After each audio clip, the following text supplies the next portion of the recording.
আমার তো এমনও মনে আছে, এগুলো স্মৃতি থেকে বলছি আর কি। আমার এখনো মনে আছে যে আমি আমার স্ত্রীকে নিয়ে রাস্তায় রাস্তায় বাড়ি ভাড়া খুঁজতাম এক সময়। মানুষ আমাদেরকে বাড়ি ভাড়া দিত না। বিশ্বাস করছে না? কেন দিত না? কারণ আমার গায়ে সুন্নতি লেবাস ছিল আর আমার স্ত্রীর গায়ে খাস পর্দা ছিল। বাড়ি ভাড়া দেওয়ার আগে খুব গড় করে প্রশ্ন করতো, কোথা থেকে আসছেন, কি দরকার, কোথায় চাকরি করেন, কি করবেন, মানে আতঙ্ক একটা। না জানি কোন গ্রহের মানুষ আমরা, ও বাড়িতে না জানি কি করব। এই যে একটা ভাইব ছড়িয়ে দেওয়া হয়েছে সমাজের মধ্যে, দাড়ি, টুপি, পাগড়ি, জুব্বা, বোরখা, এগুলোর দিকে মানুষ একটা সন্দেহের চোখে তাকাচ্ছে। এই যে একটা ফ্লো, একটা ভাইব সৃষ্টি করা হয়েছে, আপনাদের কি মনে হয় না এটা ইসলামের বিরুদ্ধে চক্রান্ত হচ্ছে?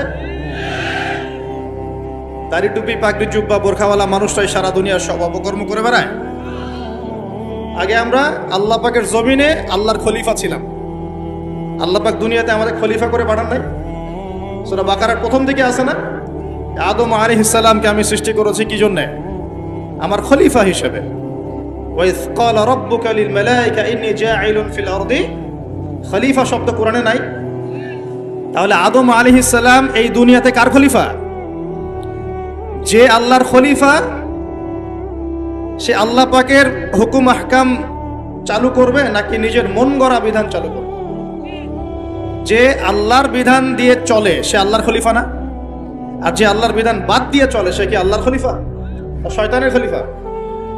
সারা বিশ্বে এখন মানুষ কি আল্লাহর বিধান দিয়ে চলে, নিজেদের বিধান দিয়ে চলে? এই সমস্যাগুলো কি মুসলমানরা তৈরি করে দিল? সারা দেশে এবং সারা বিশ্বে দেখেন যুব সমাজ মাদকের সয়লাভ, একাকার অবস্থা। কোরআন সুন্নাহ কি মানুষকে মাদক খেতে উৎসাহিত করে নাকি মাদকের বিরুদ্ধে কোরআন সুন্নাহ জিরো টলারেন্স? কোনটা? সারা দুনিয়ার এই ঘর থেকে শুরু করে বিশ্বের যে সমস্যাগুলো একটা একটা করে বলতে গেলে তো 100টা বের হবে। এই সবগুলো সমস্যা কি মুসলমানরা করে দিল না মুসলমানদের উপর এই সমস্যাগুলো চাপিয়ে দেওয়া হচ্ছে? কোনটা? কিন্তু মিডিয়ার মধ্য দিয়ে, প্রযুক্তির মধ্য দিয়ে, নিজস্ব প্রিন্ট এবং ইলেকট্রনিক মিডিয়াগুলোর মধ্য দিয়ে সারা বিশ্বে ছড়িয়ে দেওয়া হয়েছে সবচেয়ে খারাপ মানুষ মনে হয় মুসলমানরাই, তাই না? যত বাঁকা দৃষ্টি শুধু দাড়ি, টুপি, পাগড়ি, বোরখা, এগুলো। ঢাকা শহর ভূমিকম্প প্রবণ এলাকা না? ভূমিকম্পের যে পাপগুলা, সেই পাপগুলো আমি কিন্তু একটা লেকচার আলোচনা করে আসছি সিলেটে, দেখে নিন অনলাইনে। 15টা থেকে 20টা পাপ আছে। এই পাপগুলোতে যখন একটা জাতি লিপ্ত হয় আল্লাহর পক্ষ থেকে আযাব আসে। কয়েকটা কথা বলছি। পাপগুলোর মধ্যে একটা হচ্ছে যে যখন মানুষ বস্তুবাদী হয়, বেশি বস্তুবাদী মানে দুনিয়া নিয়ে খুব বেশি ব্যস্ত, পরকালের ফিকির কম, আল্লাহকে ভুলে গেছে। তারপরে যখন আমানত উঠে যায়, আমানত কি হয়? উঠে যায়। তারপর যখন গনিমতের মাল মনে করে আমানত মানুষ খেয়ে ফেলতেছে, আমানত রাখা হয়েছে, গনিমতের মাল মনে করে খেয়ে ফেলে। যখন মানুষ এই মাকে কষ্ট দেয়, মাকে কষ্ট দিয়ে মানে মায়ের সাথে খারাপ ব্যবহার করে, বউয়ের আঁচল ধরে বসে থাকে। যখন মানুষ বাবাকে দূরে ঠেলে দেয় আর বন্ধু বান্ধবকে কাছে টেনে নেয়। তারপরে আছে যখন গান বাজনা, বাদ্যযন্ত্র বেশি হয়, মানুষের কানের কাছে যখন বাদ্যযন্ত্র বাজতে থাকে, মানে হেডফোন দিয়ে গান শুনছে, এখন কানের কাছে বাদ্যযন্ত্র বাজছে। তারপর যখন মানুষ মাদকদ্রব্য বেশি সেবন করা শুরু করে, যখন জেনা বেশি বেড়ে যায়, অশ্লীলতা বেশি বেড়ে যায়, ব্যভিচার বেড়ে যায়, এই পাপগুলো যখন বেড়ে যায় এবং গায়িকা নর্তকীদের সংখ্যা বেড়ে যায়। প্রতিটা কথা আরবি দিয়ে বলা আছে, আমি বলতে গেলে টাইম যেত, আমি শর্ট করে বললাম। এই কাজগুলো যখন একটা সমাজের মধ্যে বেশি হয় তখন ওই জায়গায় আল্লাহর পক্ষ থেকে 2টা মারাত্মক মানে আযাব আসে। তার মধ্যে একটা হচ্ছে মহামারী, আর একটা হচ্ছে এই ভূমিকম্প। আর ভূমিকম্পের সাথে চলে আসে ভূমিধস, মানে ভূমি ধসে যায় এবং চেহারার আকৃতি পরিবর্তন হয়। আর একটা কি, হ্যাঁ, গরম বাতাসের আযাব আসে। এই গরম বাতাসের আযাবটা এখন আসে নাই, কিন্তু আমি শেষ জামার হাদিসগুলো টুকটাক গবেষণা করে মনে হচ্ছে অচিরে গরম বাতাসের একটা আযাব আসবে বিশ্বের দিকে। এবং নাসাও এটা নিয়ে গবেষণা করছে অলরেডি। সূর্যের মধ্যে অনেক রকম বিক্রিয়া হচ্ছে, তেজস্ক্রিয় বিক্রিয়া হচ্ছে ইত্যাদি, হিলিয়াম গ্যাসের অনেক বিস্ফোরণ হচ্ছে। এগুলোর ওয়েভ বা ফ্লোটা আস্তে আস্তে পৃথিবীর দিকে ধেয়ে আসবে। নবীজি বলেছেন, ফালিয়ারতাকিবু ইনদা যালিকা রিহান হামরা, এই রিহান হামরা কথাটা এই হাদিসের মধ্যে আছে। তিরমিজির 2211 নম্বর হাদিস এটা আছে। গরম বাতাস ধেয়ে আসবে পৃথিবীর দিকে, গরম বাতাসের আযাব, গরম বাতাসের আযাব আসবে। ওয়া জালজালা, এবং ভূমিকম্প। অন্য হাদিসে আসছে সানাওয়াতু জালাজিল, ভূমিকম্পের বছরগুলো। আর আসছে মুতানুন শাদীদ, বড় মহামারী। আর খসফুন মানে যে জমিন ধসে যাওয়া, মাসখান মানে চেহারা আকৃতি বিকৃত হয়ে যাবে। আর কযফান একটা আছে, কযফান মানে পাথরের বৃষ্টি বর্ষিত হবে। এই আযাবগুলো কখন আসে? এই পাপগুলোতে মানুষ যখন লিপ্ত হয়। আর আমাকে বলেন দেখি, এই পাপগুলোতে আমরা কম বেশি লিপ্ত আছে কি নাই? বড় বড় বস্তুবাদী শহরগুলোতে এই পাপগুলো বেশি না? এখানে মানুষ ওই হাদিসের উপর আমল করছে। এখন কোন হাদিস? নবী সাল্লাল্লাহু আলাইহি ওয়াসাল্লামের ইন্তেকালের 80 থেকে 85 দিন আগে একটা হাদিস তিনি বলে গেছেন, একদম শেষের দিকে, জীবনের শেষের দিকে। ওই হাদিসটাকে বলে হাদিসে জিবরিল। কি বলে? নবীজিকে জিবরাইল আলাইহিস সালাম মানুষের রূপ ধরে এসে জিজ্ঞাসা করেছিলেন যে কিয়ামত কবে হবে। নবীজিকে জিবরাইল আলাইহিস সালাম মানুষের রূপ ধরে সবার সামনে জনসম্মুখে এসে জিজ্ঞাসা করেছেন কিয়ামত কবে হবে। নবীজি বলছেন মাত্র দুটো আলামত বলেছেন। কয়টা ভাই? দুইটা। একটা হচ্ছে আনতালিদাল আমাতু রাব্বাতুহা, দেখবে যখন দাসী মনিবকে জন্ম দিচ্ছে। দাসী মনিবকে জন্ম দিচ্ছে মানে কি? সমাজের ন্যায় অন্যায়, হক বাতিল, হালাল হারাম, এই যে মানদণ্ড সব উল্টে যাবে। হালাল হবে হারাম, হারাম হবে হালাল, ন্যায় হবে অন্যায়, অন্যায় হবে ন্যায়, হক হবে বাতিল, বাতিল হবে হক, জায়েজ নাজায়েজ, নাজায়েজ জায়েজ। হ্যাঁ, মানুষ এই মানদণ্ড চেঞ্জ করে না এখন। বুঝতে পারছেন না মনে হয়? এখন সমাজে সত্য মিথ্যা, ন্যায় অন্যায়ের মানদণ্ড কি কোরআন সুন্নাহ এখনো টিকে আছে?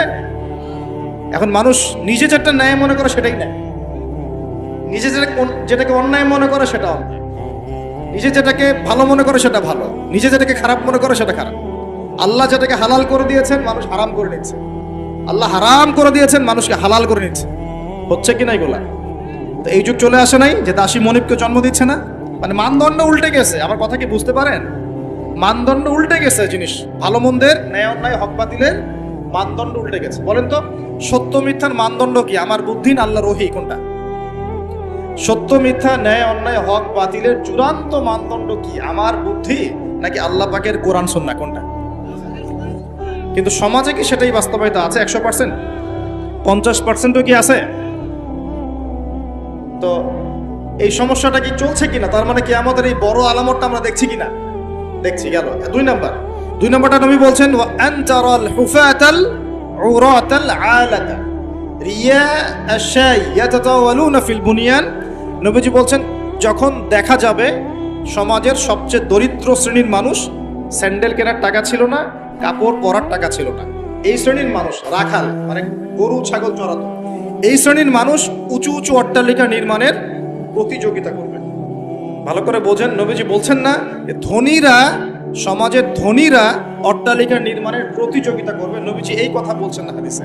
নবীজি বলছেন সবচেয়ে দরিদ্র শ্রেণীর মানুষ, রাখাল শ্রেণীর মানুষ, স্যান্ডেল নাই, গায়ে জামা নাই, এরা উঁচু উঁচু অট্টালিকা নির্মাণের প্রতিযোগিতা করবে। করছে কিনা? কিভাবে সম্ভব? এই শ্রেণীর মানুষের অট্টালিকা নির্মাণ না, নির্মাণের কম্পিটিশন করা কিভাবে সম্ভব?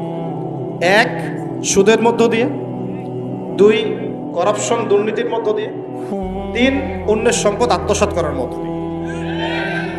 এই সমস্যাগুলো চলছে কিনা সমাজে? এরাই যখন 10-20 তলা বিল্ডিং উঠাবে তখন তো আর মানুষকে মানুষই মনে করবে না। বুঝতে পারছেন না? এদের তো কোনো পড়াশোনা নাই, কোনো ব্যক্তিত্ব নাই, কোনো দিনই ইলম নাই, রুচিবোধ নাই, কালচার না, সামাজিক না, এর তো মানে অসামাজিক। এরা যখন, এদের হাতে যখন আপনি সম্পদ চলে যাবে, এরা তো সাধারণ মানুষকে মানুষই মনে করবে, গরিব মানুষকে কিছুই মনে করবে না, ও মনে করবে আমি সব কিছু। আমরা দেখেছি যার একটা বাড়ি আছে ঢাকায়, ও মানুষকে মানুষই মনে করে, মানুষকে মানুষই মনে করে না, যে মনে করে আমি শহরের মালিক। হ্যাঁ, কি একটা অবস্থা মানুষের মধ্যে, যে কি অহংকার, কি আত্ম অহংকার, এই দালান কোঠার যে অহংকার। এই সমস্যাগুলো হলে আল্লাহ ভূমিকম্পতে ধসাই দিবেন না? দেখেন নাই কয়দিন আগে কি হলো? গতকালকে যে কোটিপতি ছিল তার পরের দিন রুটি নিয়ে দাঁড়ায় আছে। গতকালকে আইসক্রিম বিক্রি করেছে নাচানাচি করে, তারপরের দিন বসে আছে, কিচ্ছু নাই। আল্লাহ পাক এই পাপগুলা দেখে সবর করেছেন, ধৈর্য ধরেছেন। ধৈর্য ধরে এক সময় যখন আল্লাহ পাকের আযাব চলে আসছে, একবারে সব সময় উৎপাদিত হয়েছে। আমরা তো কারো দুঃখে খুশি না, বরং এগুলো সারা দুনিয়ার মুসলমানদের জন্য শিক্ষা।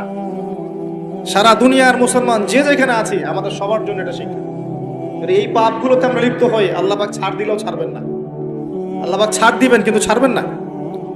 মানুষের মধ্যে এখন সম্পদের যে অহমিকা, গরিব মানুষকে মানুষই মনে করে না, খেটে খাওয়া মানুষকে মানুষই মনে করে না। রিক্সাওয়ালা, যারা নিম্নবিত্ত, নিম্ন মধ্যবিত্ত, চা বিক্রি করে, পানের দোকান করে, হালাল খায়, কৃষক, এই মানুষগুলোকে এখন বড় লোকরা মানুষই মনে করে না। যাকাত তো দেয়ই না, যাকাত তো তার উপরে ছিল ফরজ, ওই যাকাত তো দেয়ই না যে এই খাবার তার কাছে পৌঁছাবে। উল্টা কিভাবে তাদের সম্পদ লুটে পুটে খাওয়া দেয় সেই বুদ্ধি। আবার দিলেও যে কত শর্ত, বাপরে বাপ। তো কিছুটা মনের কষ্ট থেকে বললাম কথাগুলো আর কি, যে আসলে আপনি যখন কোরআন এবং সুন্নাহর জ্ঞানী হবেন না, তখন অন্যকে সম্মান দিতে পারবেন না। আমরা বড় বড় স্লোগান দিই যে অমুক অমুকের সেবক, অমুক অমুকের সেবক। আসলে সেবা সত্যিকার অর্থে করছি? আল্লাহ পাক তার রাসূলের মাধ্যমে জানিয়েছেন, এই হাদিসটা একটু শোনেন তারপর সামনে যাই। আল্লাহ পাক তার রাসূলের মাধ্যমে আমাদেরকে জানিয়েছেন, শোনো, আলা কুল্লুকুম রাইন, তোমাদের প্রত্যেকে হচ্ছে দায়িত্বশীল। তোমাদের প্রত্যেকেই দায়িত্বশীল। কেউ পরিবারের দায়িত্বশীল, কেউ ব্যবসা প্রতিষ্ঠানের দায়িত্বশীল, কেউ তোমার চাকরির প্রতিষ্ঠানের দায়িত্বশীল, কেউ সামাজিক দায়িত্বে আছো, কেউ প্রশাসনে, কেউ পররাষ্ট্র ইত্যাদি। তোমাদের প্রত্যেকেই দায়িত্বশীল। কুল্লুকুম রাইন ওয়া কুল্লুকুম মাসউলুন আন রাইয়াতি, এবং তোমাদের প্রত্যেককে যার যার দায়িত্ব সম্পর্কে আল্লাহ কিয়ামতের মাঠে জিজ্ঞাসা করবে। আমরা কি উত্তর দেওয়ার জন্য প্রস্তুত আছি ভাই? সবার আগে আমি দেখি, আমি আমার উপর দায়িত্বশীল না? মনে করেন আমি বা আমাদের মতো যারা আছেন, যারা দায়ী ইলাল্লাহ, আলেম ওলামা, যারা উম্মার জন্য ভালো চিন্তা করেন, জনগণকে পথ দেখানোর চেষ্টা করেন, তাদের উপর সবচেয়ে বড় আমানত হচ্ছে কোরআন এবং হাদিস। তাদের উপর সবচেয়ে বড় আমানতটা কি? কোরআন এবং সুন্নাহ। এই জ্ঞানটাকে সত্যটাকে স্পষ্ট করে দেওয়া, এইটার আলোকে সত্য মিথ্যাকে স্পষ্ট করে দেয়া। কতজন মানুষ এই কাজটা করতেছে? কেউ হিকমার দোহাই পেরে সত্য মিথ্যা স্পষ্ট করে না, কেউ চাকরি চলে যাবে এই ভয়ে সত্য কথা বলে, কেউ আমার এই হবে সেই হবে কত কিছু চিন্তা করে সত্যের সাথে মিথ্যা তালগোল পাকায় সময় পার করতেছে। ওয়াজ মাহফিল বাংলাদেশের দিন প্রচারের একটা অন্যতম প্ল্যাটফর্ম। এই সারা দেশে মনে হয় প্রতিদিন 100-200 মাহফিল হয় কি না? কিন্তু আপনি দেখবেন প্রচুর মাহফিল অহেতুক গাল গল্প কেচ্ছা কাহিনী, টাইম নষ্ট করে। হয়তো একজন আয়োজন করেছে, ওদের টার্গেট আমি টাকা কালেকশন করব, আর বক্তা এখানে সুযোগ নেবে, কালেকশনে এত % আমার, ঠিক আছে? তারপরে জনগণও আসবে, কেউ আসছে ভিডিও করতে, কেউ সেলফি উঠাইতে, কেউ এটা কেউ সেইটা, ওদিকে চানাচুর খাচ্ছে, ওদিকে মেলা লাগছে, এরকম দেখেন। এক একজন এক এক উদ্দেশ্য। আসলে উদ্দেশ্য কি আমার এখানে? উদ্দেশ্য হবে আমি আল্লাহর দ্বীনের সত্য কথাগুলো কোরআন সুন্নাহর মানদণ্ডে যাচাই বাছাই করে যুগোপযোগী ভাবে জনগণের বুঝ অনুযায়ী তাদেরকে বুঝিয়ে দিয়ে আসবে। জনগণ কি করবে? অডিয়েন্স, তারা এখানে আসবে একটা নিয়াতে, আমরা কোরআন সুন্নাহ শুনবো, কোরআন সুন্নাহর কথাগুলোকে মেলাবো, যাচাই করব। যদি কোরআন সুন্নাহর সাথে মিলে যায় আমি গ্রহণ করবো, যদি বক্তার কথা কোরআন সুন্নাহর সাথে না মেলে আমি নিব না। আমি কেন, যত বড়ই বুজুর্গ বক্তা আসুক না কেন, আলেম আসুক না কেন, কোরআন সুন্নাহর সাথে যদি তাদের কথাগুলো মিলে না যায়, সেই কথা কখনোই আপনি গ্রহণ করবেন। কখনো কখনো কেউ অজ্ঞতাবশত এমন কথা বলতে পারে যেটা কোরআন সুন্নাহয় নাই। এটা যদি অজ্ঞতাবশত হয়, তাহলে সে জ্ঞান অর্জন করলে আপনাকে শুধরে দিবে ইনশাআল্লাহ। আর যদি কেউ ইচ্ছা করে এগুলো করে, তাহলে আপনার উপর দায়িত্ব হচ্ছে কোরআন সুন্নাহর মানদণ্ডে যাচাই করে তার কথা গ্রহণ করা। এই কাজটাই বা কয়জন করে? শ্রোতাদের মধ্যে অনেকে আসছি বক্তাকে একবার দেখবো, চলে যাবো। কেউ আসছে সেলফি উঠা, কেউ মোবাইলে ছবি তুলবে, কেউ ভিডিও করবে। প্রতিটা কাজের উদ্দেশ্য কি? আমাদের দ্বীনি কাজের উদ্দেশ্য হবে এই কাজগুলোর ওসিলায় পরকালে আল্লাহর নাজাত যেন পাই ইনশাআল্লাহ, এবং দুনিয়াতে আল্লাহর দ্বীন যেন এগিয়ে যায়, উপকৃত হয়। রিজিক, টাকা পয়সা, উন্নয়ন সবকিছু আল্লাহ পাকে দিবে ইনশাআল্লাহ। আল্লাহ দিবেন না? ইসলামপন্থীদের হাতেই সবচেয়ে বেশি রিজিক থাকবে ইনশাআল্লাহ। ইসলামপন্থীদের হাতেই সবচেয়ে বেশি সচ্ছলতা থাকবে ইনশাআল্লাহ। আর আগামীতে যে দিন আসতে যাচ্ছে, যে অর্থনৈতিক সংকটময় বিশ্ব আসতে যাচ্ছে, এই সময় যে কোরআন সুন্নাহর আলোকে ইকোনমিক্স ঢেলে সাজাবে, সেই পার পাবে, অন্য কেউ পার পাবে না। বিশ্বাস করছেন না? দেখে নিয়ে যাকাত যদি এখনো চালু না হয়, তাহলে গরিব মানুষের পেটে এবার লাথি মারা হবে সামনে। দেখে নিয়ে যাকাত চালু করতে হবে। খালি কোটি কোটি টাকা প্রতি মাসে মাসে কামাই করব, যাকাত দিব না, এটা বাদ দিয়ে দেন। যাকাত যে দিবে না সেও বিপদে পড়বে, যাকাত যাকে দেয়া হবে না তারও অর্থনৈতিক মন্দা শুরু হয়ে যাবে। যাকাত আল্লাহ পাক দিয়েছেন কোরআনের। কোরআনের অর্থনীতি মানে যাকাত, কোরআনের অর্থনীতি মানে ব্যবসা, কোরআনের অর্থনীতি মানে সাদাকা, কোরআনের অর্থনীতি মানে কৃষিভিত্তিক অর্থনীতি। এই পুরো বিষয়গুলোর মধ্যে সারা বিশ্বের অর্থনীতি পড়ে যায়। কিন্তু এখন আমরা এগুলো সব না হলেও অনেকগুলো অংশ সরিয়ে দিয়ে সুদ চালু করে এটা দিয়ে খাচ্ছি আর কি। সুদের পরিণাম ধ্বংস হবেই হবে, আজ হোক আর কাল হোক, সুদ ধ্বংস হবেই হবে। সারা দুনিয়া এখন দেখছে যে সুদ কিভাবে ধ্বংস হবে। সারা দুনিয়া এখন দেখছে সুদ কিভাবে ধ্বংস হবে। মনে রাখবেন, এর ফলে শুধু এক শ্রেণীর মানুষই লাভবান হবে। কোন শ্রেণী? যারা বুর্জোয়া শ্রেণী, যারা পুঁজিবাদী শ্রেণী, যারা ধনিক শ্রেণী, যাদের হাতে সম্পত্তি কুণ্ঠিগত থাকবে, এরা হয়তো পার পেয়ে যাবে এই দুনিয়াতে। কিন্তু মধ্যবিত্ত শ্রেণী আর নিম্ন মধ্যবিত্ত শ্রেণীর জীবনে এমন দুর্ভোগ নেমে আসবে সামনে, দেখে নিন কি হয়। সুদের পরিণতি হচ্ছে ধ্বংস। সুদের পরিণতি মানেই ধ্বংস। সুদ যখন চালু হবে তখন আল্লাহ পাক কোরআনে বলছেন, ও যে ব্যক্তি সুদ খেলো সে যেন আমার এবং আমার নবীর সাথে যুদ্ধ করলো। একটা বলি তাহলে বুঝবেন। সূরা বাকারায় 279-80 এই আয়াতগুলো থেকে আছে। 79-80 আল্লাহ পাক বলছেন, ইয়া আইয়ুহাল্লাযীনা আমানু, হে মুমিনগণ, ইত্তাকুল্লাহ, তোমরা আল্লাহকে ভয় করো। আল্লাহর কথা সহজ না? তোমরা আল্লাহকে ভয় করো। ওয়াযারু মা বাকিয়া মিনার রিবা, সুদ ছেড়ে দাও। সুদের অবশিষ্ট অংশ ছেড়ে দাও মানে সুদ ছেড়ে দাও। ওয়া ইল্লাম তাফআলু, যদি তোমরা সুদ না ছাড়ো, ফাআযানু বিহারবিন মিনাল্লাহি ওয়া রাসূলিহি, তাহলে আল্লাহ এবং তার রাসূলের সাথে যুদ্ধের ঘোষণা শুনে নাও। কার কথা এটা? আমি বানিয়ে বললাম? আপনার কিতাব। এই কিতাব আপনার বাসায় নাই? আপনি কি এই কিতাবের জন্য জীবন দিতে চান না? যখন এই কিতাবকে কেউ অবমাননা করে, আপনার তো গা জ্বলে, হৃদয় রক্তক্ষরণ হয়। কয়েকদিন আগে ওই যে সুইডেন না ডেনমার্ক, হ্যাঁ, আমি নামও ভুলে গেছি, ভুলে যাওয়াই ভালো। এগুলো মনে রাখাই খারাপ, কারণ এদেরকে মনে রাখে কি হবে। শুধু প্রথম কথা হচ্ছে যে ওই পশ্চিমা সভ্যতার মধ্যেই যারা বাক স্বাধীনতার কথা বলে, ব্যক্তি স্বাধীনতার কথা বলে, আর তাদের বাক স্বাধীনতা মানে হচ্ছে ছেলে ছেলে বিয়ে করতে পারবে, এটা ব্যক্তি স্বাধীনতা। আর বাক স্বাধীনতা মানে ইসলামের বিরুদ্ধে যা ইচ্ছা তাই বলতে পারবে, ইসলামের বিরুদ্ধে যা ইচ্ছা তাই বলতে পারবে, এটা হচ্ছে বাক স্বাধীনতা। আর আল্লাহ পাকের বিধানের বাইরে যা ইচ্ছা তাই করতে পারবে, মদ খাবে, সুদ খাবে, ঘুষ খাবে, জেনা করবে, পর্নোগ্রাফিতে থাকবে, যা ইচ্ছা করবে, এর নাম হলো ব্যক্তি স্বাধীনতা। এটা ওরা বিশ্বাস করে। তো সেখানে কোরআনকে অবমাননা করেছে, কোরআন পুড়িয়ে দিয়েছে, আপনারা দেখেছেন তো। তখন আপনার খারাপ লাগে নাই? একটুও খারাপ লাগে নাই ভাই? কষ্ট হয় নাই? যদি সে আপনার ছেলে হতো, আপনি কি করতেন বলেন? আপনার ছেলে যদি কোরআন পুড়িয়ে দিত, কি করতেন?